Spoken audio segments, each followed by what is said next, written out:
Hoje nós vamos falar sobre espiritualidade do corpo.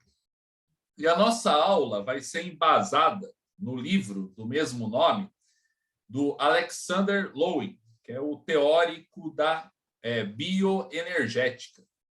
Então, quem aqui já ouviu falar de Lowen, de bioenergética, ou ouviu falar do Reich, né, que foi a matriz, né, foi o analista do Lowen?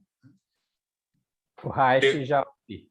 O Reich já ouviu. Quem mais ouviu do Reich ou ouviu do Alexander Lowen? Acabei de ter aula sobre os dois essa semana na faculdade.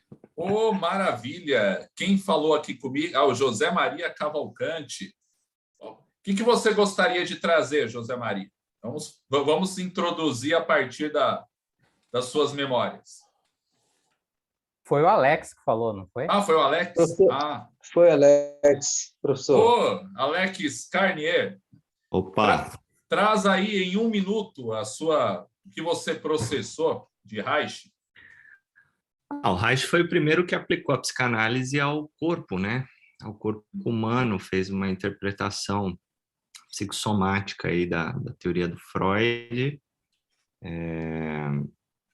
e lidou bastante com a questão das travas, né? Para ele, as travas do corpo tinham um componente psíquico e vice-versa, né? E aí ele foi trabalhando isso aí, e o meu xará, né, o Alexander, ele criou como é o nome da terapia dele? Análise bioenergética, né?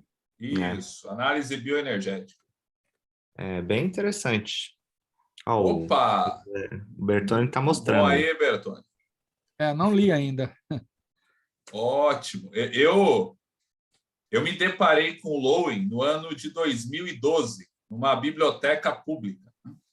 Aí me deparei com Amor e Orgasmo. Foi o primeiro livro que eu li. E o que não tem nada melhor, né? Não tem nada melhor que Amor e Orgasmo. Ele vai trabalhar, né, ao longo das suas obras, de várias de suas obras, a correlação entre a espiritualidade e a sexualidade. Espiritualidade e sexualidade, quando estão integradas, quando estão em harmonia, a pessoa ela experimenta algo próximo à totalidade universal. Ou seja, uma pessoa cuja sexualidade e a espiritualidade estão numa relação sincrônica, ela experimenta a transcendência.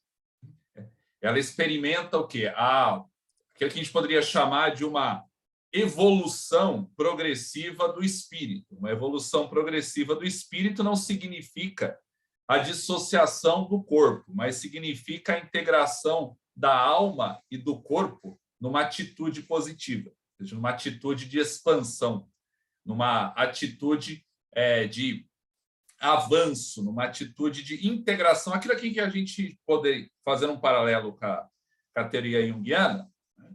Chama de um processo de individuação. O que é o processo de individuação? É o processo de autoconhecimento. Esse autoconhecimento passa por lidar, né, com sensibilidades dolorosas, passa por visitar, né, o inferno existencial, passa por tocar em regiões assim bem delicadas, algumas sombrias, algumas assim apavorantes.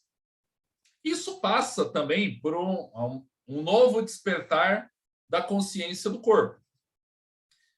A bioenergética ela vai trabalhar em 2 sentidos, mas numa mesma direção. Por um lado, ela vai trabalhar a mente, a ideia. E aqui ela vai se confundir com outras abordagens, tentar entender os pensamentos que nutrem uma atitude egóica que trava a espontaneidade do corpo, que impede o espírito humano de fluir. E faz com que o corpo amorteça, o corpo enrijeça para suportar, entre aspas, a vergonha, a humilhação, o medo. Então, todos os nossos traumas, eles se estruturam, né, no enrijecimento e no retesamento dos músculos. E aí é o outro sentido da terapia bioenergética, que trabalhar o relaxamento, né, o destravamento, o desatar desses nós que impedem a energia potencial de se transformar em energia cinética. Então, não é que a energia fica travada, né? A energia, vamos voltar, princípios básicos de física, energia que é uma abstração matemática como os números, né? Ela sai de um estado potencial para um estado cinético. Então, assim, cinético. Num corpo adoecido, num corpo em que há muitas travas, há muitos nós, travas, nós, enrijecimento dos músculos, né? Postura de defesa, o que acontece? Assim, o ego vai perdendo o contato com o corpo. E à medida que perde o contato com o corpo, há uma hiperpolarização na mente. O mentalismo. O que é o mentalismo? O mentalismo é a dissociação, a perda de contato do corpo. Porque, vamos dizer aqui metaforicamente, a energia não flui. O fluxo ascendente e o fluxo descendente, ou seja, o fluxo ascendente da terra para o céu, da planta dos nossos pés, da nossa cabeça, e o fluxo descendente do céu à terra, da nossa cabeça até a planta dos nossos pés, eles perdem a sincronia. E aí o corpo, que ele fica pesado, o corpo perde a mobilidade, o corpo perde a motilidade. Então, a análise bioenergética, através de massagens, através de exercício de relaxamento, nós vamos procurar o quê? O destravar, o desobstruir, para que o fluxo seja liberado. São princípios assim, comuns, paralelos, com as filosofias orientais. Por exemplo, Yin Yang. Na filosofia chinesa, né, antiga taoísmo e outras tradições, o equilíbrio, a saúde, né, reside na harmonia dessas polaridades, que são opostos, mas não no sentido antagônico, são opostos, né, que, mediante a esse confronto, geram o equilíbrio. Então, lembra? O Yin, né, o peixinho preto, e o Yang, o peixinho branco, envolto num círculo. Represento aqui? Tranquilo? Alguém não tem essa representação? Então, Yin, o frio, Yin, o úmido, Yin, a força centrípeta, Yin, princípio feminino. Yang, o quê? O seco, o sol, a força centrífuga, o princípio masculino.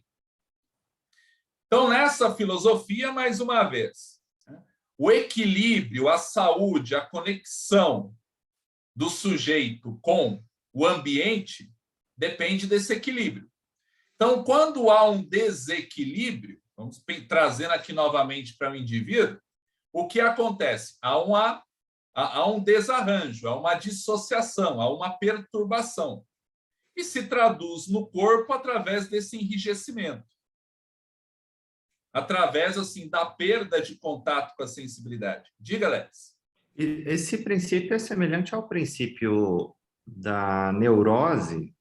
Sim. Que Jung comenta que meio que todo mundo é um pouco neurótico, mas em termos de compensação, ok, isso começa a ficar patológico quando esse equilíbrio pende para um lado. É mais ou menos esse o conceito de neurose da psicologia complexa, não é? Exatamente. É o desequilíbrio acentuado. Então, em alguns momentos, vai demandar você ser mais in, ou seja, aquele movimento para dentro, aquele movimento de mergulho nas profundezas. Em outros momentos, vai demandar o quê? A imersão, esse movimento para fora, esse movimento em busca da luz. O que é a consciência? É a tomada da luz. Qual o processo terapêutico? O que é o que a elaboração, né, terapêutica requer? Essa tomada de consciência de conteúdos que estavam mergulhados na escuridão. Estavam mergulhados na escuridão, mas sem se expressar na impulsividade natural. Por não serem reconhecidos, eles se expressam de uma forma sintomática. Nós somos natureza. O que é a força da natureza? São as forças instintivas. Então, assim, uma criança, num primeiro momento, ela tende o quê? A se manifestar de uma forma espontânea, de uma forma instintiva. Como que essa espontaneidade, essa mobilidade instintiva, elas vão sendo comprometidas? Elas vão sendo condicionadas, inibidas e bloqueadas. Mediante o quê? A censura, mediante a desaprovação, mediante a receptividade do ambiente às investidas dela. Então, quanto menos ela tiver um ambiente responsivo, um ambiente assim que favoreça a sua espontaneidade, mas ela vai criando travas, mas ela vai criando bloqueios para se proteger do mundo e sobreviver. Não há lugar para enrijecimento? Sim, há lugar para enrijecimento. Nós somos defesa também, né? O recolhimento, né? A postura defensiva, ela está codificada no nosso DNA, faz parte do nosso repertório. Mas onde reside o problema aí? É a pessoa se mantendo cronicamente numa postura de defesa, se sentindo ameaçada, se sentindo em perigo. E a instintividade, a impulsividade, ela vai o quê? Se acumulando potencialmente e buscando formas enviesadas e distorcidas, né, ao seu sentido original para se manifestar. Aí a neurose. Por exemplo, vamos pensar nessas duas potências, assim, a espiritualidade e a sexualidade. Uma espiritualidade dissociada da sexualidade, aqui sexualidade, a gente está falando não de uma forma reduzida na genitalidade, mas todo um movimento amplo, né, de expressão dos impulsos, dos afetos, da vitalidade, né, estruturada na pelve, nas regiões mais inferiores.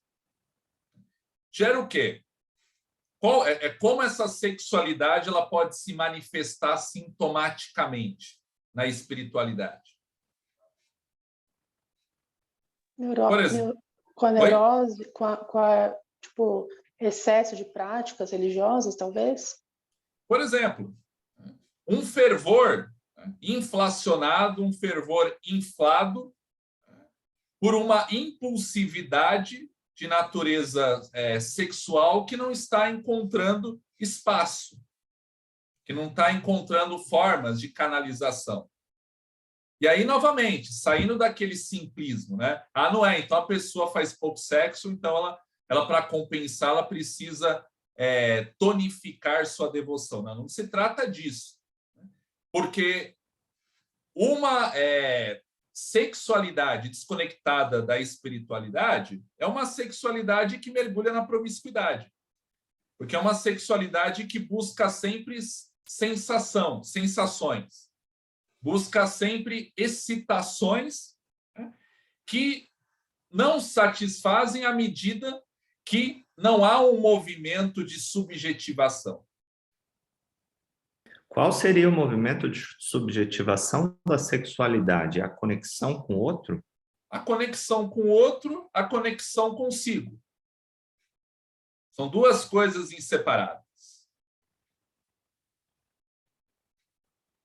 Ou seja, o que é o espírito? Vamos pensar metaforicamente o espírito como centrado no cérebro, na mente. É esse movimento de autoconsciência e de consciência, consciência de si mesmo e consciência do outro. Quanto mais eu me conheço, mais eu tendo a conhecer o outro, me dar ao outro, processar o que eu estou vivendo, além da sensorialidade bruta. Então, assim, uma religiosidade desconectada do espírito, ela pode também ganhar uma coloração essencialmente materialista. Quando eu busco assim, uma espiritualidade que me proporcione, que me facilite a obtenção de bens que venham me conferir status, fama, poder, prestígio. Não é uma espiritualidade que me faz voltar para mim mesmo. Voltar para mim mesmo para me conhecer, né, e me relacionar com o outro de uma forma conecta. Então, duas coisas. Uma sexualidade dissociada do espírito costuma desaguar em promiscuidade. Ou em outras formas, né, rápidas, fáceis de produzir um prazer intenso. Pois é, vamos pensar num ato sexual. O ato sexual demanda um movimento também do espírito. Demanda um movimento de subjetivação, demanda um movimento consciente de contato, de conexão. Qual é o ápice da relação sexual? Qual seria um paralelo entre o ápice da relação sexual e o ápice de uma relação espiritual? Tem uma representação fenomênica comum. A espiritual seria a ascese e o sexual seria o orgasmo. O orgasmo. Egoicamente falando, o que essas duas experiências requerem? Qual que é a primeira? Transcendência. Que eu não entendi, Rafaela. Oi? A primeira que você falou, qual que é? A ascese. Ascese seria o quê? É difícil explicar, né? Assim, de uma Epifania? forma... Seria tipo assim, você uma transcendência que você... Como eu posso explicar isso, professora? Tipo assim, é uma transcendência, mas assim, acho que pode complementar. A gente pode entender um estado de ascese de uma forma simplificada como um movimento de ascensão do espírito, no sentido de ele ultrapassar as paixões que o arrastam, as paixões que o prendem. Então, não se trata uma ascese de uma negação do corpo, mas de uma elevação do corpo a uma categoria transcendente. Tipo não chega a ser o nirvana, porque o nirvana é a total eliminação do caráter corpóreo, né? O nirvana. Então, não seria a total eliminação do caráter corpóreo, porque a espiritualidade você vive no corpo, mas significa assim a transcendência das paixões que arrastam o seu corpo para uma existência mundana, vamos dizer assim. Que é o conceito de felicidade dos gregos também. Diga, Renato. Não, eu acho que a maneira mais simplificada é isso mesmo, uma forma de ascensão espiritual, né? Eu entendo assim, pelo menos, né? Sim, e aí a gente vai ter variações, né, de acordo com a tradição religiosa. Porque o próprio Siddhartha Gautama, né, o Buda, né, ele foi nos dois polos e descobriu que o equilíbrio estava no caminho do meio. Então, ele saiu de uma vida regada à fama, prestígio, de prazeres fáceis, acessíveis, intensos, para um outro polo, assim, de uma vida de mortificação da carne. Professor, percebeu a ilusão desses dois movimentos extremos. Diga, Antônio. eu estou lendo um livro aqui chamado Psicologia da Alma. Uhum. Esse cara tem ele é americano, mas os pais são até junguianos. Ele tem uma descendência de oriental, indiano. Ele fala uma coisa que eu achei interessante, que a pessoa que vive apenas do ego, essas pessoas usam o sexo para satisfazer seus desejos pessoais, suas necessidades pessoais. Mas o amor usa o sexo para se expressar. Diferente, já numa mais evoluída, no outro contexto, o amor se expressa através do sexo. Acho interessante isso aí. Quer dizer, se a gente for ver, avaliar, isso aí é uma coisa muito interessante. Por isso, essa conexão com o transcendente, que o senhor falou aí, através do ato sexual. O ato sexual, ele não se resume. Eu também li um outro livro aí, que eu não me lembro o nome. O ato sexual, ele não tem essa conotação de que a gente tem apenas de orgasmo. Não é. Ele tem uma conotação muito evoluída, é uma conexão com o Supremo, com a transcendência. O Jung tem um livro aqui chamado, se você conhece aí, Psicologia, Espiritualidade e Transcendência. Ele fala muito disso aí, dessa questão da sexualidade e dessa transcendência. Tem esse livro aí. Não faz parte das obras completas dele, mas é um livro muito importante falar sobre isso. Então, era só isso mesmo, professor. Obrigado. Opa, ótima dica aí. Obrigado pela participação, Antônio. Mas, trazendo novamente o que você falou, a questão do coração, né? O centro vital, que bombeia o sangue, né? E, por exemplo, um corpo mortificado, né? Um corpo bloqueado, aqui a gente está em ciências duras, né? É um corpo pouco irrigado, é um corpo limitado nas suas áreas de excitação, de vivacidade. E aí o que acontece? Um corpo com vários nós, com vários bloqueios, tende o quê? A se concentrar, ou seja, a ter uma hiperpolarização nas regiões baixas. E aí a gente entende por que muitas pessoas com uma espiritualidade ou uma religiosidade inflada, inflacionada pela repressão sexual, com muita frequência se tornam dependentes de pornografia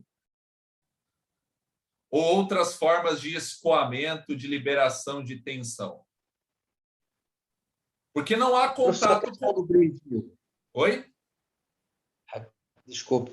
A questão do primitivo, por exemplo. O primitivo, ele vive praticamente sob o inconsciente, né? Vive sob o mito dos seus deuses. Essa questão do viés, nesse tema, a questão da sexualidade, na visão do senhor, como ficaria? Por exemplo, bem parecido com a sexualidade do animal, né? Do primitivo, mas existe uma inteligência inconsciente do primitivo que eles se expressam na questão sexualidade de uma forma diferenciada. Qual seria a visão nesse tema?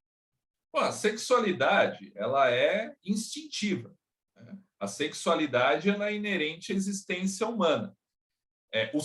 A sexualidade, sexo, que eu não vou fazer muitas diferenças, mas assim, a aquisição com o desenvolvimento da consciência e do ego, né, é qualificá-la simbolicamente, ou seja, de sair assim de um ato assim bruto e instintivo com a finalidade de um acasalamento ou de uma obtenção de um prazer, né, simplesmente sensório, né, para elevar esse prazer a uma categoria espiritual, que aí só é possível quando eu tomo consciência do que se passa dentro e do que se passa fora de mim. essa autoconsciência de mim e do outro que me permite, paradoxalmente, e aí que é a semelhança do ápice dessas duas experiências, renunciar, entregar o ego, diluir o ego e imergir novamente, reemergir na totalidade. Vamos pensar aqui, qual é o chamado o chamado cristão? Quem quiser vir após mim, negue-se a si mesmo. Esse negar a si mesmo seria mais traduzido, melhor traduzido nesse contexto, como negar ao ego. Ou seja, renunciar o seu ego para experimentar a plenitude da graça. Vamos fazer uma analogia aqui com a sexualidade. O que seria o orgasmo? Outra experiência próxima. A experiência de entrega, renúncia. Ou seja, enquanto o ego está no controle, o corpo não se entrega na sua totalidade. Ego, controle. Enquanto o ego... Vamos pensar o corpo, entendido aqui além da matéria, mas também como um ente espiritual, o cavalo e o ego cavaleiro. Quando o cavaleiro ele tenta segurar, quando ele perde a confiança, ou ele não confia para se entregar ao movimento, o que acontece? Ele tende a cair. Vamos pensar no movimento da bicicleta. Como que se consegue o equilíbrio? Diga, José Maria.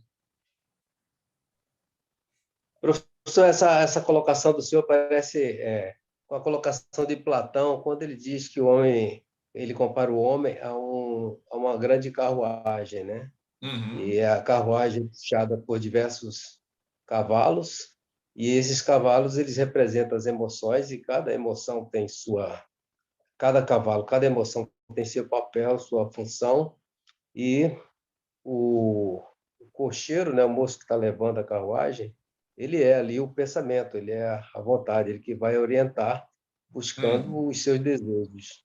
Eu penso que seja uma colocação bem parecida com essa aí.